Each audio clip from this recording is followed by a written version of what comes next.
Good morning बच्चों, फिर से स्वागत है आपका ऑनलाइन क्लासेस में। हम आपके चैप्टर नंबर 2 की बात कर रहे थे।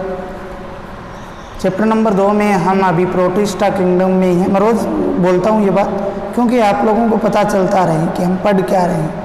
प्रोटिस्टा किंगडम में हैं। उससे पहले जो बच्चे रेगुलर वीडियो देख रहे हैं, टेस्ट के लिए मैंने एक नोटिफिकेशन भेजा है, आप अपने ऐप में वो नोटिफिकेशन चेक कर सकते हो। पहले चैप्टर का आपका नोट जो टेस्ट है वो होना है, तारीख भी उसमें डाली हुई है, कितनी तारीख है वो आप चेक कर लेना, ठीक है।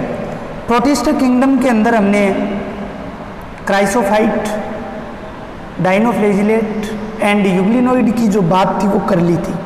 आज जो हम बात करेंगे 4 नंबर जो आपका है पूरा हो जाएगा आज। प्रोटिस्टा किंगडम, अवपंक कवक, अवपंक कवक, इसकी हम बात करेंगे। इंग्लिश में बोलते हैं slime, mould, fungus. Slime, mould, fungus. देखिए बच्चों, अवपंक कवक क्या है। सबसे पहले इसकी विशेषताओं की बात करते हैं। इसकी विशेषताएं क्या रहती हैं। तो प्यारे बच्चों, ये मर्दपोषी प्रोटिस्टा होते हैं। कैसे होते हैं? मर्दपोषी। मर्दपोषी की मैंने आपको परिभाषा बताई थी शुरुआत में। अब आप अगर रेगुलर वीडियो देख रहे हो, होमवर्क कर रहे हो, तो आपके सामने ये नाम आया था कि वे जीव जो अपना भोजन सड़े गले कार्बनिक पदार्थों से ग्रहण करते हैं उनको क्या बोला जाता है? मर्दपोषी बोला जाता है। सड़े गले कार्बनिक पदार्थों से जो अपना भोजन ग्रहण करते हैं उनको क्या बोला जाता है? मर्दपोषी बोला जाता है। तो जो अवपंक कवक होती हैं ये मर्दपोषी होती हैं। इसके अलावा ये स्थलीय या जलीय हो सकती हैं। क्या हो सकती हैं? स्थलीय या जलीय हो सकती हैं। लेकिन जहाँ पर भी रहती हैं ये, चाहे स्थल हो चाहे जल हो, वहाँ पे ये सड़ी पत्तियों या शाखाओं या देखिए सड़ी पत्तियों या शाखाओं, ठीक है। इसके अलावा अगर हम बात करें तो एक शब्द और है ह्यूमस। आपके पहले शब्द ये आया होगा, ह्यूमस युक्त नमी। ह्यूमस युक्त भूमि पर परजीवी व मृतोपजीवी की भांति रहते हैं। इस लाइन को समझने की कोशिश करना। स्थलीय या जलीय हो सकते हैं ये, लेकिन सड़ी पत्तियों या शाखाओं या ह्यूमस युक्त नमी पर ये परजीवी के रूप में रहते हैं। मतलब ह्यूमस क्या होता है? जब बहुत सारे पदार्थ हों, एक जगह जमा हो जाते हों, कई वर्षों तक जमा रहने पर एक काले रंग का पदार्थ बनता है। क्या बनता है? काले रंग का। याद रखना इस शब्द को, काले रंग का क्या बनता है?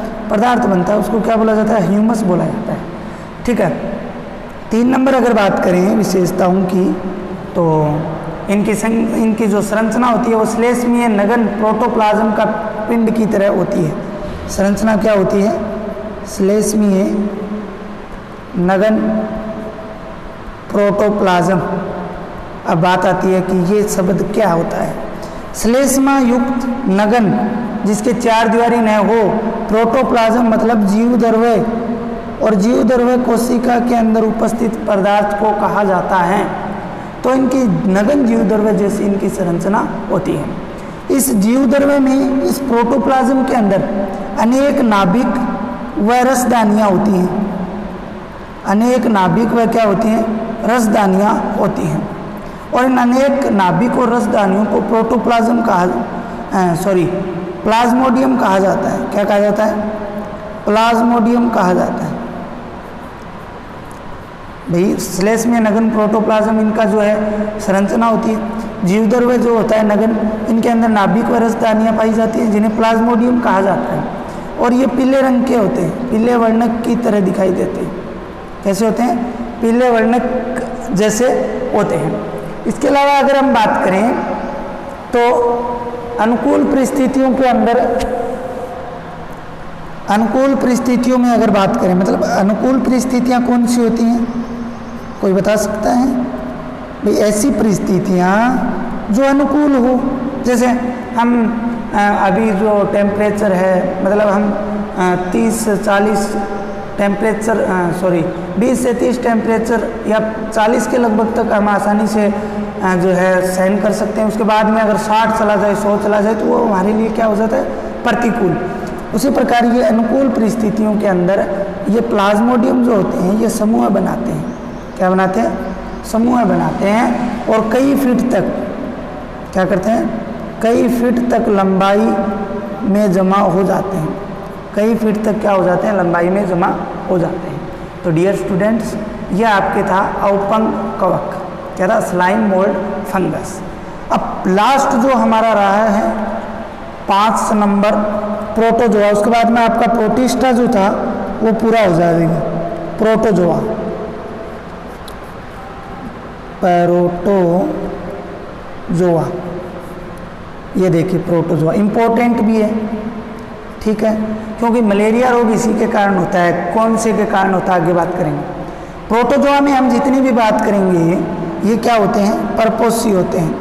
कहने का मतलब है अपना भोजन दूसरों से प्राप्त करते हैं। दूसरा, ये परभक्षी मतलब दूसरे का भक्षण करके या परजीवी के रूप में रहते हैं। किसके रूप में? परजीवी के रूप में। दूसरे का भोजन, दूसरे से भोजन ग्रहण करते हैं, उसका शिकार भी कर सकते हैं, ठीक है। अब मेन बात जो करें इसके अंदर, तो प्रोटोजोआ को प्रमुख 4 समूह में बांटा गया है। कितने समूह में? 4 ग्रुप्स के अंदर डिवाइड किया गया है। किसको? प्रोटोजोआ को 4 समूह के अंदर इसको डिवाइड किया गया है। चारों समूह की हम लोग बात करते हैं कौन से हैं। सबसे पहला 1 नंबर की बात करते हैं तो वो है अमीबिए प्रोटोजोआ, एम्बोइड प्रोटोजोआ, अमीबिए प्रोटोजोआ। दूसरा जो रहेगा उसका नाम मैं यहाँ लिख देता हूँ, बाद में हम बात करेंगे, कसाबी प्रोटोजोआ। तीसरा जो हम पढ़ेंगे पक्समाबी प्रोटोजोआ। और 4 नंबर जिसके हम लोग बात करेंगे वो है जो प्लाज्मोडियम, आप बोल सकते हो स्पोरोजोआ। क्या बोल सकते हो? स्पोरोजोआ प्रोटोजोआ, ठीक है। 2 नंबर, 3 नंबर और ये 4 नंबर। तो सबसे पहले अमीबिए प्रोटोजोआ की बात करते हैं। देखिए अमीबिए प्रोटोजोआ जो होते हैं वो, इनकी अगर हम बात करते हैं तो ये स्वच्छ जल में निवास करते हैं। कहाँ रहते हैं? स्वच्छ जल में। इसके अलावा समुद्री जल में भी ये निवास करते हैं, ठीक है। नम मिट्टी में भी पाए जाते हैं। कौन सी मृदा में? नम मिट्टी में भी उपस्थित हो सकते हैं। इसके अलावा अगर बात करें 2 नंबर बात की, तो इनके अंदर कूटपाद पाए जाते हैं। कूटपाद, अब ये क्या होते हैं? सूडोपोडिया। क्या बोला जाता है इंग्लिश में इनको? सूडोपोडिया बोला जाता है, अर्थात कूटपाद। ये इनको क्या है? अपने शिकार को पकड़ने का काम करवाते हैं। किसको? शिकार को पकड़ने का काम जो है ये करवाते हैं, ठीक है। इसके अलावा बात करें तो समुद्री अमीबिए प्रोटोजोआ में जो समुद्र के अंदर पाए जाते हैं, इसके अंदर समुद्री अमीबिए प्रोटोजोआ जो है, समुद्री अमीबिए प्रोटोजोआ जो है, अमीबिए प्रोटोजोआ जो है ना, अमीबिए जो समुद्र के अंदर प्रोटोजोआ होते हैं उनके शरीर के बाहर सिलिका का कवच पाया जाता है। किसका? सिलिका का कवच। तो समुद्र के किनारे आपको छोटे छोटे सिलिका से बने हुए कवच आपको मिलेंगे, जिसके अंदर ये जो समुद्री अमीबिए जीव हैं ये रहते हैं, ओके। उदाहरण की अगर बात बताऊं तो आपको मैं, फॉर एग्जाम्पल अगर हम बात करें तो एंट अमीबा स्टोलिटिका आपने सुना है ना? एंट अमीबा ये मानव की आंत में रहता है। जो हमारी आंत होती है इंटेस्टाइन, उसके अंदर रहता है और रोग फैलाता है। अमीबिया पेचिस रोग जो है वो फैलाता है, ठीक है। 2 नंबर बात करते हैं, 2 नंबर की बात जो है वो करते हैं। कौन सा है 2 नंबर? कसाबी प्रोटोजोआ। कसाबी प्रोटोजोआ और इंग्लिश में फ्लैजिलेट प्रोटोजोआ। कसाबी का क्या बोलते हैं इंग्लिश में? फ्लैजिलेट। कुछ बच्चों के आईफोन की सर इंग्लिश में आप ज़्यादा बताते, तो आपको इंग्लिश वाले शब्द याद रखने पड़ेंगे साथ में, क्योंकि आपके बहुत काम आने वाले हैं। कसाबी प्रोटोजोआ की बात करते हैं तो परजीवी होते हैं। क्या होते हैं? परजीवी होते हैं। शरीर पर कसाब होते हैं। क्या होते हैं? शरीर पर कसाब, इसीलिए इनको कसाब प्रोटोजोआ कहा जाता है। ये कसाब जो है गमन करने के काम आते हैं, गति करने के क्या आते हैं? काम आते हैं। और ये बीमारी के कारण होते हैं। क्या होते हैं? ये बीमारी के कारण होते हैं। बीमारी के कारण का मतलब ये नहीं है कि जो बीमारी के कारण होते हैं मतलब बीमार होने पर व्यक्ति ये हो जाते हैं, नहीं, व्यक्ति के अंदर बीमारी हो जाती है इनके कारण। कहने का मतलब ये है बीमारी जो मेन बीमारियां जो होती हैं उनका मुख्य कारण यही होते हैं। जैसे कि आपको एक रोग बताऊं,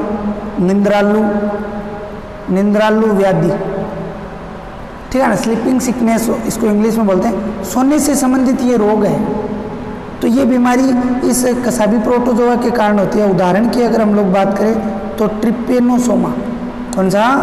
ट्रिपेनोसोमा, ठीक है ना, तो ये कसाबी प्रोटोजोआ का उदाहरण है। समझ गए? 3 नंबर की बात करते हैं कि 3 नंबर जो है वो कौन सा है? पक्षमापी। 3 नंबर कौन सा है? पक्षमापी प्रोटोजोआ। 3 नंबर है पक्षमापी, सीलिएटा या सीलिएट बोल सकते हो, सीलिएट प्रोटोजोआ, पक्षमापी प्रोटोजोआ। तो प्यारे बच्चों, पक्षमापी प्रोटोजोआ की बात करते हैं तो ये जलीय होते हैं। क्या होते हैं? जलीय होते हैं। इनके शरीर पर हजारों पक्षमाप पाए जाते हैं। क्या पाए जाते हैं? शरीर पर हजारों पक्षमाप पाए जाते हैं। और इन पक्षमाप के कारण ये अत्यधिक सहक्रिय होते हैं। अत्यधिक क्या करते हैं? सहक्रिय गति करते हैं। सीलिया एंड फ्लैजिलेट, कसाब और पक्षमाप गति के काम ही आते हैं। तो ये जो है अत्यधिक सहक्रिय गति जो है वो इन हजारों पक्षमाप के कारण करते हैं। इसके अलावा इनमें गुहा होती है। क्या होती है? गुहा होती है। और इस गुहा की बात करें तो ये कोशिका की सतह, कोशिका की सतह के बाहर की ओर खुलती है। इधर खुलती है, बाहर की ओर खुलती है, ठीक है। उदाहरण की बात करते हैं तो आपने नाम भी सुना होगा, पेरामीशियम, पेरामीशियम, ठीक है। ये प्रोटोजोआ का ही उदाहरण है। कौन सा प्रोटोजोआ है? पक्षमापी। तो अमीबीय प्रोटोजोआ अमीबा हो गया, अमीबा आ जाएगा इसके अंदर। एंट अमीबा उदाहरण बता दिया। कसाबी प्रोटोजोआ के अंदर मैंने ट्रिपेनोसोमा बता दिया। पक्षमापी के अंदर मैंने पेरामीशियम बता दिया। अब लास्ट 4 नंबर जो है वो कौन सा है? स्पोरोजोआ। और इम्पोर्टेंट भी है। क्यों इम्पोर्टेंट है इसके बारे में भी मैं आपको बताऊंगा। देखिए, ये जो है इनमें गमन अंगों का अभाव होता है। किसका अभाव होता है? गमन अंग, अर्थात गति करने वाले जो अंग हैं, गति करने वाले जो अंग होते हैं उनका क्या होता है? अभाव होता है। इनके जीवन चक्र में संक्रमण करने योग्य बीजाणु जैसी अवस्था पाई जाती है और उसे स्पोरोजोइट अवस्था बोलते हैं। स्पोरोजोइट संक्रमण अवस्था, स्पोरोजोइट संक्रमण अवस्था, ठीक है। और इस स्पोरोजोआ से सबसे घातक मलेरिया, ये मलेरिया रोग फैलाने का काम करते हैं। मलेरिया जो घातक रोग है मलेरिया, ये फैलाने का काम करते हैं, परजीवी के रूप में काम करते हैं, जिसे प्लाज्मोडियम बोला जाता है। क्या बोला जाता है? प्लाज्मोडियम। ये वो अवपंक कवक वाला नहीं है, ये प्लाज्मोडियम इसकी जो संक्रमण अवस्था होती है उसे बोला जाता है, ठीक है। जिससे क्या उत्पन्न होता है? इसकी जाति है प्लाज्मोडियम, जिससे मलेरिया रोग जो है वो फैलता है। कौन सा रोग? मलेरिया। जैसे मलेरियाई, प्लाज्मोडियम मलेरियाई, वाइवेक्स, ठीक है, वाइवेक्स हो गई, फेल्सीफेरम हो गई। इसकी 4 जातियां हैं प्लाज्मोडियम की, जो बहुत खतरनाक है, जिनसे मलेरिया रोग होता है और व्यक्ति की मृत्यु भी हो सकती है। तो प्यारे बच्चों, इस प्रकार हमारे प्रोटिस्टा किंगडम पूरा हो चुका है। 5 की बात की हमने, और इसके अलावा जो हमारा पहला मोनेरा जो था वो भी कंप्लीट हो गया है। इसके बाद हम बात करेंगे फंजाई की। किसकी बात?